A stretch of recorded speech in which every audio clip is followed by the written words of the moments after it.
என்ன மோகன், அடுத்த உலக போர் ஸ்டார்ட் ஆக போகுது. உலக போரா?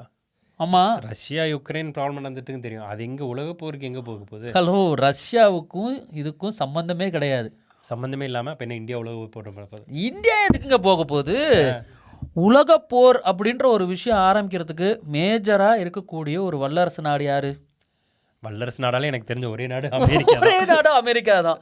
அங்க இருக்கக்கூடிய நம்மளோட டொனால்ட் ட்ரம்ப் அவர்கள் டேரிஃபா அவர் போடுற டேரிஃப்னால தான் நாளைக்கு ஒரு வணிக உலக போர் அது நடக்க போகுது அப்படின்றீங்க?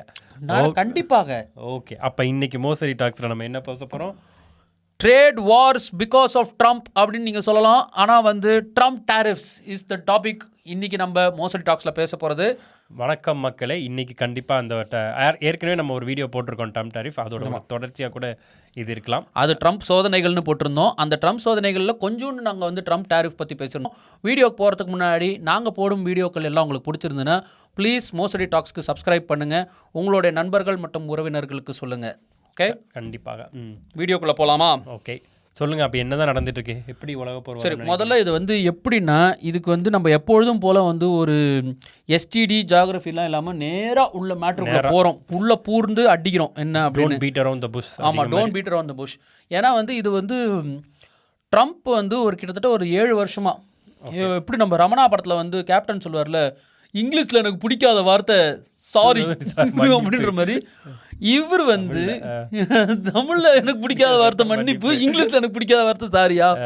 அது மாதிரி ட்ரம்ப் இங்கிலீஷ்ல எனக்கு பிடிச்ச வார்த்தை, டிக்ஷனரியில இருக்கிற பிடிச்ச வார்த்தையே டேரிஃப் தான் அப்படின்னு ரொம்ப நாளா சொல்லிட்டு இருக்காரு. நம்ம கடைசி நீங்க வீடியோல சொன்ன மாதிரி டேரிஃப் போட்டே ஆகணும். ஆமா ஆமா, கண்டிப்பா போட்டே ஆகணும். போட்டாரு கடைசியா. அது அதுதான் பாத்தீங்களா இல்லையா? இப்போ பெரிய ஒரு டேப்லெட் தூக்கிட்டு வந்திருக்காரு. அவ்வளோ பெரிய டேப்லெட் எங்கடா கிடைச்சது அப்படிங்கிற மாதிரி இருந்தது. அவருக்கு கிடைக்காத விஷயங்களா அவர் எல்லாமே பண்ணுவார். ஸோ என்ன பண்ணியிருக்காரு அப்படின்னு பார்த்தீங்கன்னா, ட்ரம்ப் முடிவு எடுத்துட்டார். நம்ம அமெரிக்கா என்ற நாடு மிகப்பெரிய அளவில் வல்லரசாக பல விஷயங்களில் இருந்தாலும் இருக்குது. இந்த அதுவும் வணிகத்துறை, அதுவும் இந்த ட்ரேட் அப்படின்னு ஸ்பெசிஃபிக்காக ஒரு ஃபாரின் ட்ரேட் அப்படின்ற விஷயத்தில் மிகவுமே டெஃபிசிட் அப்படின்வாங்க, ட்ரேட் டெஃபிசிட் அப்படின்வாங்க. அதை பல ஆண்டுகளாக பார்த்து கொண்டிருக்கிறது. அது இப்போ 1 ட்ரில்லியன், அதாவது மில்லியன் இல்லை பில்லியன் இல்லை, அதையும் தாண்டி 1 ட்ரில்லியன். 1 ட்ரில்லியன் அவ்வளோ 1000 பில்லியன் அப்படின்னு நினைக்கிறேன். அந்த இதுக்கு போயிட்டாங்க. அங்கே அந்த அளவுக்கு அவங்க டெஃபிசிட்டில் இருக்கக்கூடியதற்கான காரணங்கள் பலவை. ஆனால் அதை திருப்பியும் கம்மி பண்ணி ஒரு நார்மலுக்கு வரணும் அப்படின்னா டேரிஃப் தான். போட்டே ஆகணும். டேரிஃப் போட்டே ஆகணும். ட்ரேட் டெஃபிசிட் நீங்கள் சொன்னனால அது ஒரு அந்த நாட்டோட கடன் அப்படின்னு நீங்கள் பார்க்குற நேரங்கள் நினைச்சிட வேண்டாம். அது கடன் சொல்ல முடியாது, கடன் இல்லை. அது ஒரு வணிகத்தில் ஏற்படுற நம்ம பிஸ்னஸ் நடத்துகிறவங்களுக்குலாம் இந்த காமனாக தெரியும் இல்லையா? அதாவது இப்போது நானும் மோகனும் இருக்கோம். மோகன்கிட்டேருந்து நான் விஷயங்கள் வாங்கிக்கிறேன், ஆனால் நான் மோகனுக்கு விஷயங்கள் கொடுப்பதில்லை அப்படின்னா அவர்கிட்டேருந்து நான் எனக்கு அவர்கிட்டேருந்து அதிகமாக வாங்கிக்கிறேன், அதுக்கான காசை கொடுத்துட்றேன். ஆனால் என்கிட்டேருந்து கொடுக்கறதுக்கு எதுவும் இல்லை, கம்மியாக அப்படின்னு இருக்கும்போது அவரோட மணி வெளியே அதிகமாக போகுது. அதனால ஒரு டெஃபிசிட் அப்படின்றது தான் ட்ரேட் டெஃபிசிட் அப்படின்னு சொல்கிறது. ஸோ இந்த ஒரு விஷயம் நடந்து கொண்டு இருக்கிறது. இதுக்கு என்ன காரணம் அப்படின்னு பார்த்தீங்கன்னா, அமெரிக்கா என்ற இந்த வல்லரசு நாட்டில் ஏறக்குறைய 50 கோடி மக்கள் இருக்காங்க இல்லையா? ஒரு ஐ திங்க் 450 மில்லியன் அப்படின்றாங்க. So it's let's around 50 crores. ஆமாம், 50 crores, 50 கோடி மக்கள் இருக்காங்க. அப்போ அது அவ்வளோ பெரிய மார்க்கெட். ப்ளஸ் 50 கோடி மக்கள் அப்படின்றத விட 50 கோடி மக்கள் டாலரில் சம்பாதிக்கிறாங்க, டாலரில் செலவழிக்கிறாங்க. ஆல்ரெடி நீங்கள் சொன்ன மாதிரி ஒரு வல்லரசு நாடு அப்படிங்கிற பட்சத்தில் அவங்க ஒரு பணக்கார நாடு அப்படிங்கிறத நீங்கள் வச்சுக்கலாம். அதுதான் ஒரு முக்கியம். அப்படின்னு இருக்கும்போது எல்லார்கிட்டையும் அந்த மாதிரியான காசு இருக்குது, கொடுத்து விஷயங்களை வாங்கக்கூடிய அளவுக்கு ஒரு திறன் இருக்குது. ஸோ இப்போ நம்ம இந்தியாவில் நம்ம ஒரு கிலோ அரிசி ஒரு 50 ரூபா அப்படின்னா அந்த 50 ரூபான்றது $1 கூட கிடையாது அமெரிக்கா மதிப்புப்படி. ஆமாம் இல்லையா? ஆனால் அங்கே 1 கிலோ நீங்கள் அரிசி வாங்கினீங்கன்னா கண்டிப்பாக ஒரு $3 கொடுப்பீங்க. ஆமாம். இப்போ நீங்கள் அமெரிக்கா வாழ் மக்களுக்கோ தமிழர்கள் இந்தியா யாராலும் இந்த டிஃப்ரென்ஸ் தெரியும். நம்ம பெரிய இந்த நீங்கள் வாட்ஸ்அப் இன்ஸ்டாகிராம்லலாம் பார்த்துருப்பீங்க, இங்கே இளநீ 30 ரூபா, நம்ம சீமான் கூட சொல்லியிருக்காங்க அங்கே எப்படி அதை போட்டு விற்று அதை இப்போ 1000 ரூபாய்க்கு விற்கிறாங்க அப்படின்றாங்க. பட் அதுக்கு பின்னாடி உள்ள அந்த வணிகம் என்ன அப்படிங்கிறதான் இப்போ நம்ம பார்க்குறோம். அதுதான். ஸோ இதே விஷயங்கள் இந்த மாதிரி வந்து இப்போ நம்ம வந்து அரிசி அப்படின்ற ஒரு எக்ஸாம்பிள் சொன்னோம்.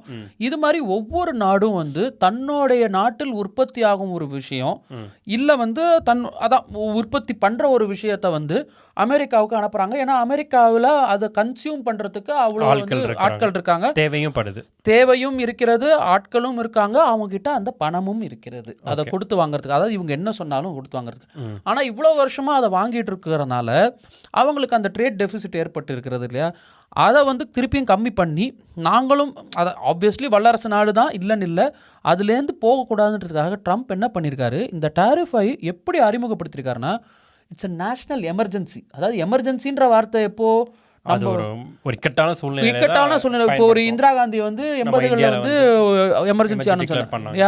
அது மாதிரி பல நாடுகள் எமர்ஜென்சின்னா அது வேற விதமான எமர்ஜென்சி, மக்களுக்கு ஒரு அச்சுறுத்தலோ ஒரு பயமோ இருக்கு. அந்த மாதிரி ஒரு நிலைமையில பண்றத இவர் வந்து நேஷனல் எமர்ஜென்சி ஒரு வணிகத்துக்காக. ஆமாம், இதை வந்து நாளை பின்ன வந்து ஃபியூச்சரில் ஒரு பெரிய அளவுக்கு வந்து ஒரு தாக்கத்தை ஏற்படுத்தும், அதை தடுப்பதற்காக இந்த எமர்ஜென்சி மெஷர்ஸ் அப்படின்னு ஒரு ஜனாதிபதியாக அவருக்கு இருக்கக்கூடிய பவரை யூஸ் பண்ணி பண்ணுறாரு. இதில் என்ன நடக்குது அப்படின்னு பார்த்தீங்கன்னா, சரி இப்போ வந்து அவர் டேப்லெட் காமிச்சார் இல்லையா, அதில் ப்ளூ கலரில் ஒரு சைடு மஞ்சள் கலரில் ஒன்று எழுதி என்ன, அது என்ன அர்த்தம், அது என்ன? ஓகே, ஸோ அப்போ நீங்கள் பார்த்தீங்கன்னா ப்ளூ கலர் சைடு, அதாவது ப்ளூ ஒயிட்னு இருக்க அந்த சைடில் tariff charge to the USA அப்படின்னு ஒன்று போட்டிருக்காங்க. இப்போ இந்த டேரிஃப் பாமர மக்களுக்கு புரியணும், என்ன மாதிரி ஆட்களுக்கு புரியணும், உங்களுக்கு புரியுற மாதிரி. சரி, உங்களுக்கு நீங்கள் பாமர மக்கள் நாங்கள் பார்த்துக்கங்க, என்னென்னவோ பேசுகிறாரு. பட் எனிவே பார்க்கக்கூடிய உங்களுக்கு இந்த விஷயத்தை எப்படி இன்னும் வந்து ஈஸியாக சொல்லலாம் அப்படின்னா, டேக்ஸ் வரி அப்படின்ற விஷயம் ஒரு நாட்டு அந்த நாட்டு மக்களுக்கு இல்லை அந்த நாட்டில் இருக்கக்கூடிய வியாபாரங்களுக்கு போடக்கூடிய ஒரு விஷயம், அரசாங்கத்தால் அந்த அரசாங்கத்தால் போடக்கூடிய ஒரு விஷயம். இது வந்து இப்போது இந்திய நாட்டு அரசு வந்து அமெரிக்காவுக்கு வரி அப்படின்ற வார்த்தையை யூஸ் பண்ண முடியாது. அமெரிக்கர்கள் இந்தியாவிற்கு வரி கட்டணும் அப்படின்னு சொல்ல முடியாது இல்லையா. அதாவது ஒரு நாடு வந்து அந்த நாட்டு மக்களுக்கு வேணால் வரி போடலாம், மற்றவங்களுக்கு வந்து மற்ற நாட்டு மக்களுக்கு வரி போட முடியாது. மற்ற நாட்டு மக்களுக்கு மற்ற நாட்டு பிஸ்னஸ்க்கு எதுக்குமே வரி போட முடியாது. அதுக்கு தான் நம்ம கட்டபொம்மனே வந்து பொங்கி எழுந்திருக்காரு, யாரை கேட்கிற வரி, எங்க நாட்டில் வந்து எங்களை வட்டி கரெக்ட் இல்லையா அப்படி கேட்டார்ல. சரிப்பா வரி தான் உன்னை கேட்க முடியாது, ஆனா டாரிஃப் அப்படின்னு நாங்கள் புது வேர்டு யூஸ் பண்றோம். வரி தர கேட்கக்கூடாது சொல்ல டாரிஃப் கேட்குறோம் அப்படின்னு சொல்லி இப்போ டாரிஃப் கேட்குறாங்க. ஸோ இதுதான் ஒரு நாடு இன்னொரு நாடுக்கு வரின்ற பேரில் வந்து கேட்காம வேற பேரில் கேட்குறது. இப்போது நீங்கள் சொன்ன அந்த பலகையில் 2 பக்கம் இருக்குது. ஒரு பக்கம் அந்த ப்ளூ அண்ட் ஒயிட்டில் வந்து tariff charge to the USA. Tariff charge to the USAனா இப்போ நான் ₹1 ஒரு பொருள், அதாவது இதை வந்து இன்னும் சிம்பிளாக ₹1 வேணாம். இப்போ நம்ம கேரக்டராக இப்போ நான் தான் இந்தியா, நீங்கள் தான் USA, சரி ஓகேயா. இப்போ நான் வந்து என்னது எடுத்துகிட்டு வரேன், இந்தியாவிலேருந்து வரக்கூடிய விஷயங்கள் அமெரிக்காவுக்குன்னு பார்த்தாலே வந்து நிறைய ஃபார்மசூட்டிக்கல், டெக்ஸ்டைல், ஓகேவா. நான் ஒரு பனியன் எடுத்துகிட்டு வரேன், கரெக்ட்.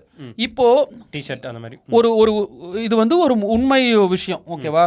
அமெரிக்காவில் 97% க்ளோதிங் அண்ட் அப்பேரல்ஸ் வெளிநாட்டிலேருந்து தான் வருது. அவங்க ஓனாக உற்பத்தி பண்ணுறதில்ல. ஏன்னா இது வந்து ஒரு 3-4 விஷயங்கள் இருக்குது. இதில் வந்து ஒன் ஆஃப் த மெயின் இது இந்தியா, பங்களாதேஷ், தாய்லாண்ட்லேருந்து தான் ஷூவெல்லாம் வரும். இந்த நைக்கி ஷூ, அடிடாஸ் ஷூ, இந்த மாதிரிலாம் பார்த்தீங்கன்னா தாய்லாண்ட்லேருந்து தான் மிக அளவில் பெரிய அளவில் உற்பத்தி ஆகி வருது. ஏன் இது பண்ணுறாங்க அப்படின்னா, இது அமெரிக்காவிலே பண்ண விலை ஜாஸ்தி. ஓகே, தாய்லாண்டோ இல்லை தாய்லாண்டில் வந்து அவங்க சொல்கிறது வந்து ஒரு மணி நேரத்திற்கு ஒரு மாதத்திற்கு $150 தான் சம்பளம் ஒருத்தனுக்கு, US டாலர் மதிப்புப்படி. அப்படின்னா அவன் பார்க்கக்கூடிய ஒரு மணி நேர வேலைக்கு கிட்டத்தட்ட வந்து 50 சென்ட் இல்லை 60 சென்ட் அப்படின்றது தான் கணக்கு. அப்படி பார்த்தீங்கன்னா அந்த 50 சென்ட் 60 சென்ட்ன்ற கணக்கில் இந்திய ரூபாய் மதிப்பின்படி ஒரு ₹40 இல்லை ₹45 தான் ஒரு மணி நேர வேலைக்கான கூலி, ஓகேவா. இது கண்டிப்பாக நடக்க வாய்ப்பே கிடையாது அமெரிக்கா. ஆமாம், அமெரிக்காவில் நீங்கள் வந்து எனக்கு தெரிஞ்ச ஒரு மணி நேரத்துக்கு வேலை பார்த்தீங்கன்னா குறைஞ்சது $30, $20 வரை. இல்லை, அதான் கீழ்மட்ட வேலையாக இருந்தால் கூட வந்து $20, $15-20 வந்துடும். அந்த அளவு அது எங்கே $20ங்கிறது நம்ம இந்திய மதிப்படி $1600. $1600 எங்கே இருக்குது, இது எங்கே இருக்குது, $50 இருக்கா. ஸோ இதுலேயே ஒரு பெரிய வேறுபாடு வந்துடுது.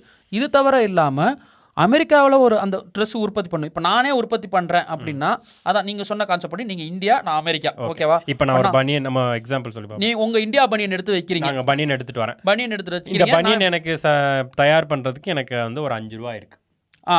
சரியா, 5 ரூபா இருக்குது. அதே பனியனை வந்து நான் அமெரிக்காவை நானாக தயாரிக்கணும்னா கிட்டத்தட்ட வந்து ஒரு $5 ஆகும். ஒரு 250 ஆகுது. ஆமாம், $400 ஆகுதுன்னு வச்சுக்கோங்க. அந்த அளவுக்கு வச்சுக்கோங்க. நான் 80 ரூபான்ல $400 வச்சுக்கோங்க.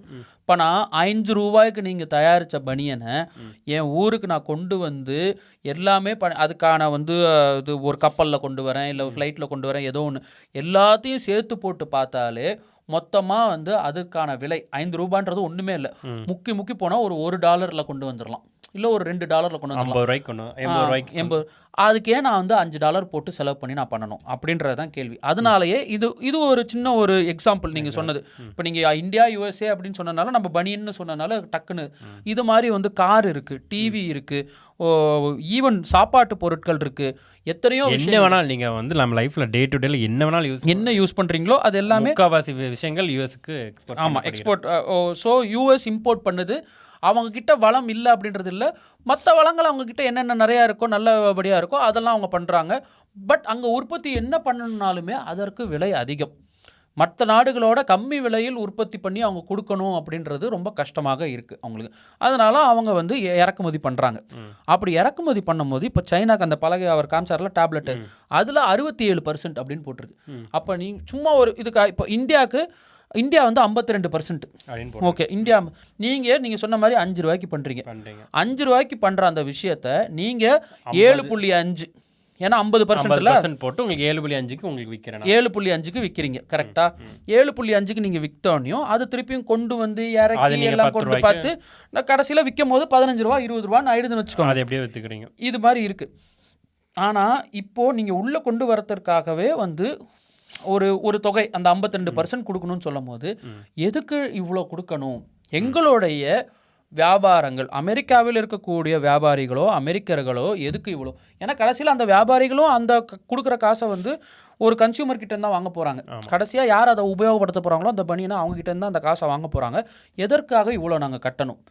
இந்த மாதிரி இருக்குது அப்படின்றதுனால இந்த டேரிஃப் அப்படின்ற சிஸ்டம் கொண்டு வர.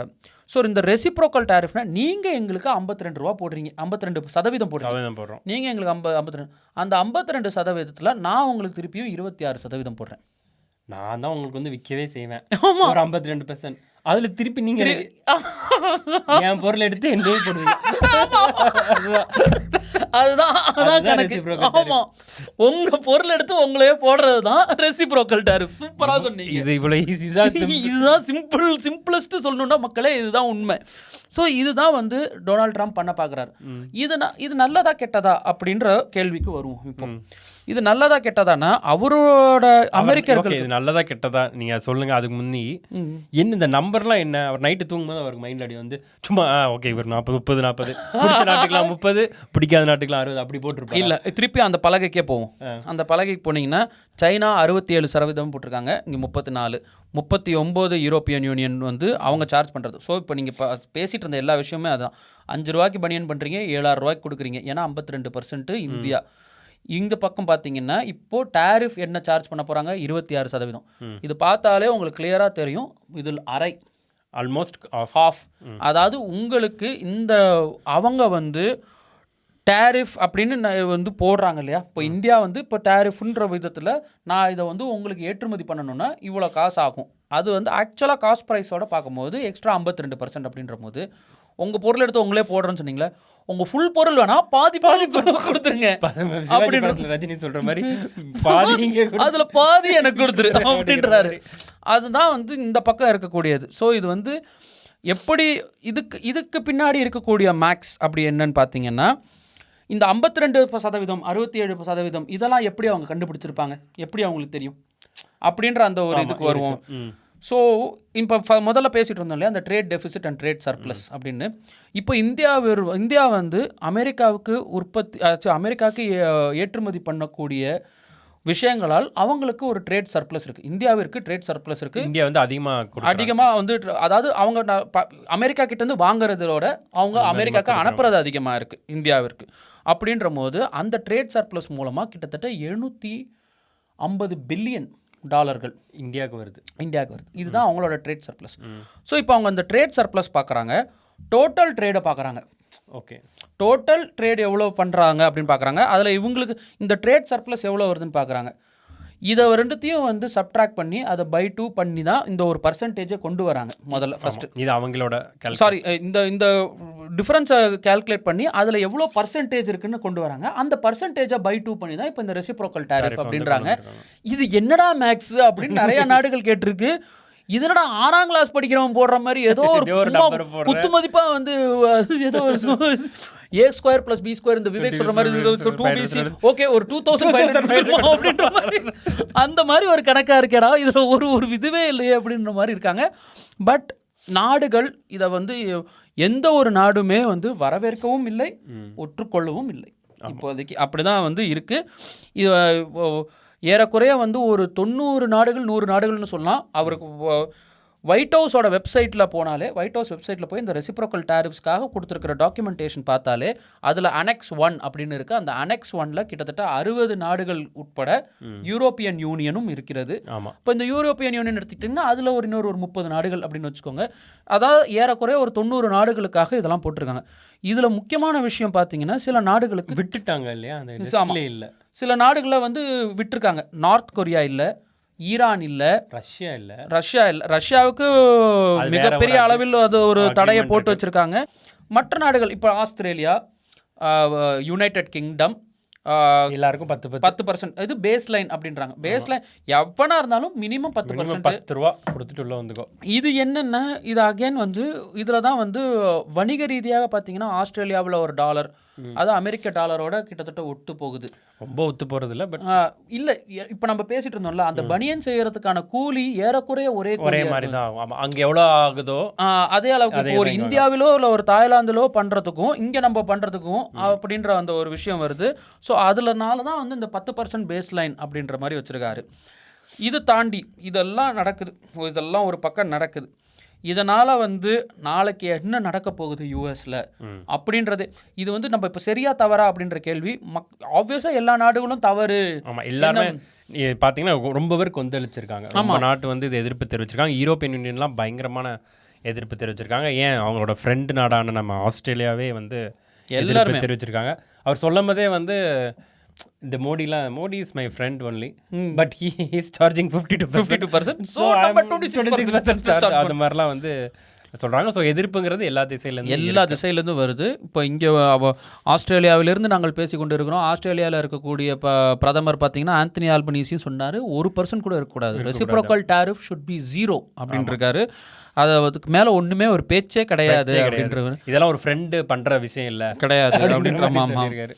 இது என்னடா நீ நான் தான் சொல்ற மாதிரி என்கிட்ட தான் நான் இருந்தேன், என் பேட்டு பவுலிங் போடுறதுனா போடுங்க, இல்லைனா பேட் எடுத்துகிட்டு கிளம்புறேன் அப்படின்ற மாதிரி சின்ன புள்ளத்தனமாக பேசக்கூடாது அப்படின்றது தான் எல்லாருமே சொல்லியிருக்காங்க. பட் இருந்தாலும் இந்த விஷயத்தை ஏன் எடுத்துகிட்டு போகிறாரு அப்படின்னா இதனால் வந்து அமெரிக்காவுக்கு நாளைக்கு அடையக்கூடிய பயன் என்ன அப்படின்றது தான் அடுத்த கட்டம். அந்த அடுத்த கட்டம் நீங்களே இப்போ சொல்லுங்கள். உங்கள் வீட்டில் வந்து என்ன கார் வந்து சரி கார் வேணாம், கார் நீங்கள் யூரோப்பியன் கார் வச்சுருக்கீங்க. இப்போ எங்கள் வீட்டில் பார்த்தீங்கன்னா டொயோட்டா கார் வச்சுருக்கீங்க, ஜப்பான் கார் வச்சுருக்கோம் இல்லையா, டொயோட்டா கார். இந்த டொயோட்டா காரை வந்து ஒருத்தர் அமெரிக்காவில் வாங்கணும் ஓகே அப்படின்னா இப்போ டொயோட்டா கார் என்ன சொல்கிறாங்க, டொயோட்டா கம்பெனிக்காரன் வந்து எங்கள் கார் வந்து 200 ரூபாப்பா அப்படின்றா. இப்போ ஆப்வியஸாக வந்து அமெரிக்கன் மக்கள் வந்து அங்கே அமெரிக்கா கார் தயாரிக்கிறவங்க அவங்களும் 200 ரூபான்னு வைக்கிறாங்கன்னு வச்சுக்கோங்க. ஓகே 200 ரூபான்னு இருந்தால் நிறைய பேர் அப்பயும் வந்து சரி ஜப்பான் காரு அப்படி கொஞ்சம் ஏதோ ஒரு பல காரணங்களுக்காக வந்து அவங்க போகிறாங்கன்னு வச்சுக்கோங்க. அப்போது அங்கே இருக்கிற கார்கள் அடி வாங்குது இல்லையா. ஆமாம். இப்போ இன்ஃபேக்ட் வந்து 200 ரூபா இல்லை, எங்களோட 180 ரூபா தான் டொயோட்டா கார். 200 ரூபா அப்படின்னா நீ கண்டிப்பாக வந்து அமெரிக்கா காருக்கே போக மாட்டான். ஆமாம், 150 ரூபா கொடுத்து நான் வாங்கிட்டு போகிறேன், எனக்கு 20 ரூபா லாபம் தானே.